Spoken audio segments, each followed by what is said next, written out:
What is going on, guys? Nooch here. Back with my fancy outlook this week for Week 12. Um, we had a very good week last week. I think if you guys listen to me, you're looking way better for the playoffs. Hopefully, you continue to listen to me. We're getting into crunch time here. 2 weeks left until fantasy playoffs. Yeah, so it's a big deal right now. You're either chasing that first place bye, you're either sitting in the gutter, or you're fighting for the playoffs. So yeah, you're in a rough spot either way, unless you're like 9-2. So yeah. So we're gonna be doing our recap, our stardom sit-em, our waiver ads, which is not much this week because we're at that point where there's really not much to get. Buy low, sell high candidates in the trading center. Some leagues might have had the trade deadline end by now. I know the latest that they'll probably have it is this week. So after this week, the trading center will be no more. So I really want to open it up this week. If you guys really have any thoughts on trades at all, please send them through. My deadline ends Wednesday. I'm going to try to get one more final deal through. But yeah, so let's get started. So for my recap, we did very good on quarterbacks. I did say Jameis. I changed it to Taysom. You'll see I did it to myself later too. But yeah, that's the way I do it. Either way, I would have had Taysom Hill in here, whether as a tight end or a quarterback. I went with the quarterback. Even as a quarterback, he did phenomenal. I started him at tight end last week. I gave you guys all the heads up that you should pick him up because he's going to be able to play at tight end at ESPN. I hope you listened to me because if you did, that probably won you the week. Matt Ryan and Alex Smith were shocking. Thank God I had Taysom at tight end because Alex was my starting quarterback. I listened to my own stardom sit-em. I started Alex Smith. There was nobody else available in my league, and he busted on me. Goff and Rivers and Carr were all surprising on the sit-em, but otherwise we did really good. We went 7-5. I'll take that. That's a nice W. Shocking out of Matt Ryan especially, but we'll see going forward. For this one, I did not change DeAndre Swift to a different player because if I knew that DeAndre Swift was not going to play, I would have never put a Lions running back here. That place is like a shithole if it's not for DeAndre Swift. So I just put DMP. I didn't count it. Josh Jacobs, Kalen Ballage, Edmonds all did really good. Burkhead got hurt. He didn't do great. Naheem Hines at 8.3. It's not terrible, but it is an L. And then I gave myself a little tiny W for 9.9 with McKissick. Fournette sit of the week was pretty good. 9.6 ain't great at all. If you sat him, you're happy. So I gave myself a little W. Breda, P. Ryan both did pretty bad, so that's a big W.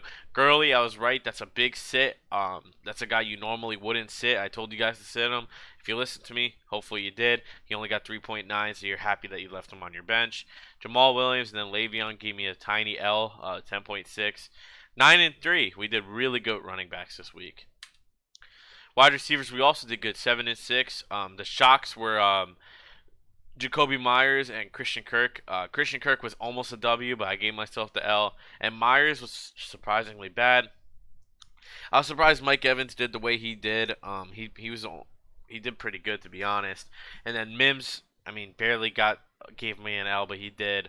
And then Green and Corey Davis played well too. But Ruggs and Lazard, I was right about Lazard. Don't start him yet. Wait until he solidifies himself back in there a little more. Because Valdez-Scantling's the number 2 right now. Tight end, Hayden Hurst, the big fat Dookie Duke. I mean, my God. I thought I hit a home run with that one, and it was fucking awful. The rest were okay. I mean, Mark Andrews was a really good start. Hooper wasn't terrible, but I did give myself the L. Jared Cook and Logan Thomas were bad, though, so I gave myself some big L's for that.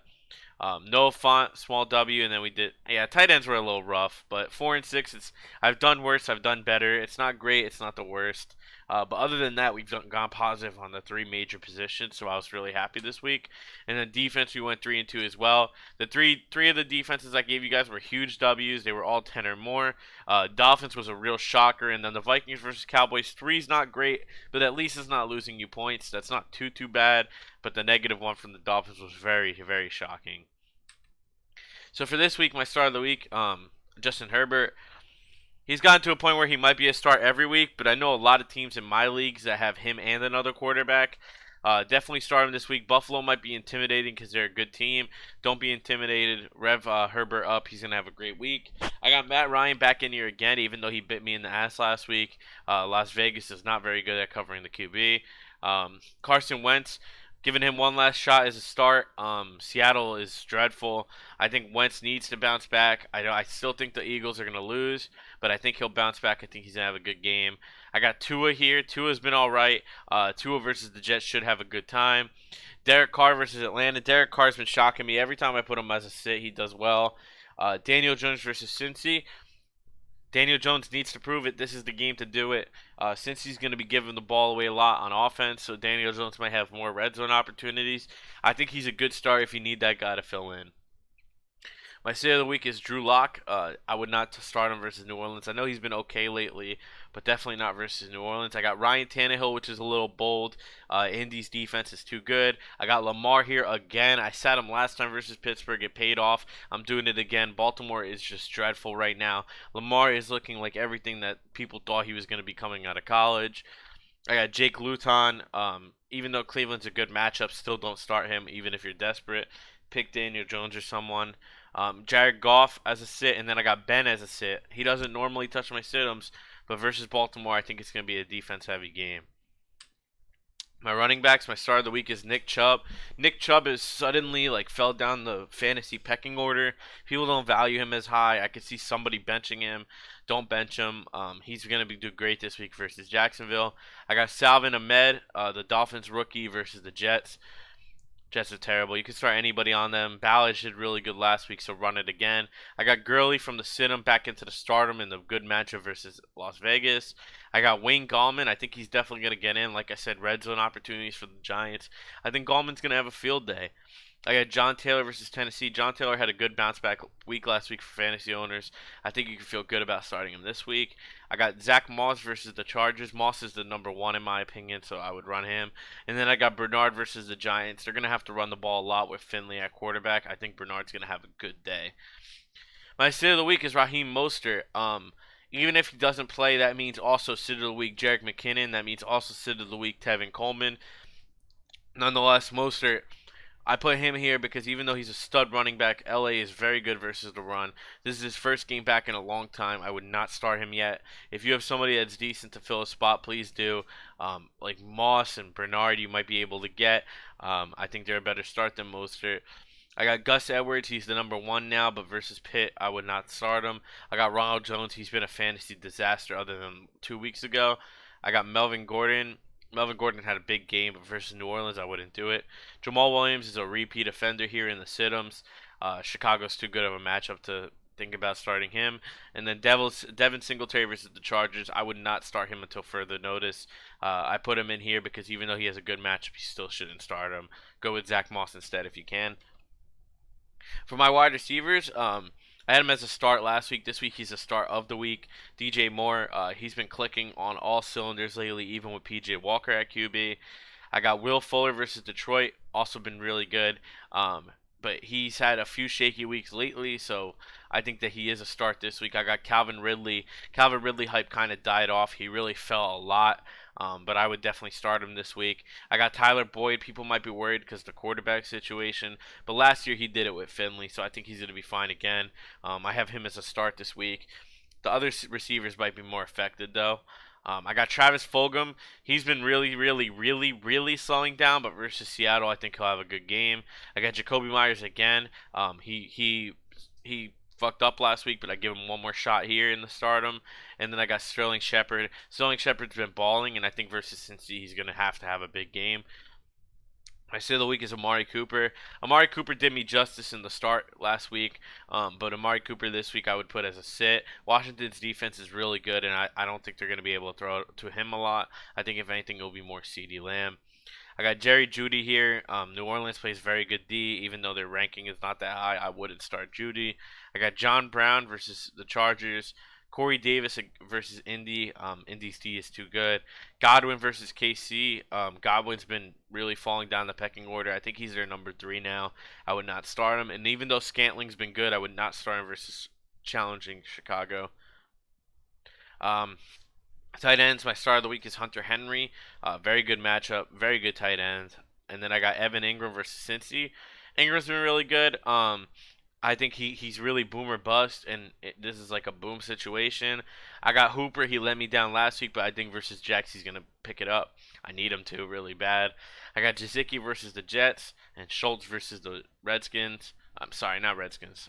Washington football team. Um, I got Jimmy Graham as my sit of the week. Jimmy Graham's been slowing down, but versus Green Bay with the tough matchup, I think he's gonna slow down even more. I got Jonnu versus Indy. Jonnu's good, but versus that matchup, he isn't. I got Tyler Higbee versus San Fran. Don't start either Rams tight end. Dallas Goddard, a lot of people might start him every week. I would not start him versus Seattle. They've been going to Richard Rodgers a lot. And I got Jordan Akins versus the Lions. My defenses. This was a tough pick for start of the week. Either Giants or Dolphins is going to be a home run. I think the Dolphins might be better, but the Giants, I have a feeling, will be better, so I'm rocking with them. I got the Seahawks versus the Eagles, the Browns versus the Jaguars. The Browns had 20 points last week, and the Saints versus the Broncos. So for my waiver ads, we have Michael Pittman here again. His percentage of owned rose a lot, and he had another big week. So if you're still in one of those leagues that he's only that he's still like available in, if you're one of the 58%, I would pick him up. I got Frank Gore here. I think that he might be all right going forward with LaMichael Pirine down. I got Cam Akers. He continues to look like he's getting more of the work. If he does, he could become an asset in fantasy playoffs. I think he's worth stashing away for the playoffs. He was their second round pick. I got Samaj P. Ryan. I don't think Bernard's going to handle every single down, and if Mixon's done for the year, this guy might start getting more work. I got Jordan Reed. I don't think he's a bad tight end to add if you need somebody on the bench for the rest of the year. And I got Daniel Jones. I think he's going to have to start playing really good if the Giants want to continue this push for the playoffs. So I would trust in him and put him on your roster if you have a spot. My sell high, it hasn't really changed much. I still feel the same about these guys. The only changes I made was I took away Todd Gurley. You can't really sell him high anymore. And I added Kenyon Drake to the buy low. I think that he's playing a little better now. I think you could buy in on him super low, and I think it might be worth it. But yeah, otherwise it's still the same. I explained these in last week's video, so if you want to see that, go check that out. I'm not going to repeat the same stuff. But yeah, Dalvin Cook I think is just worth trading if you can get Kamara or somebody in return, because his playoff matchup is not nice. So yeah. That's it, guys. Thank you for tuning in for this week's video. I hope you listened to me last week. We did very, very well. I want to continue doing these. Check out my feature on Apple Podcasts. I'm gonna link both of them below. But I hopped on my friend Second to None, my boy DZ's podcast, and I hopped on my cousin's podcast, Suits and Takes, and I talked fantasy and sports with both of them. So I hope you guys enjoy my content. I've been trying to put more stuff out there, put myself on the map more. I think I'm very good at what I do. So I appreciate all the support lately, and I'm gonna continue to grind these for you guys. So have a good one, guys. Nutris signing out.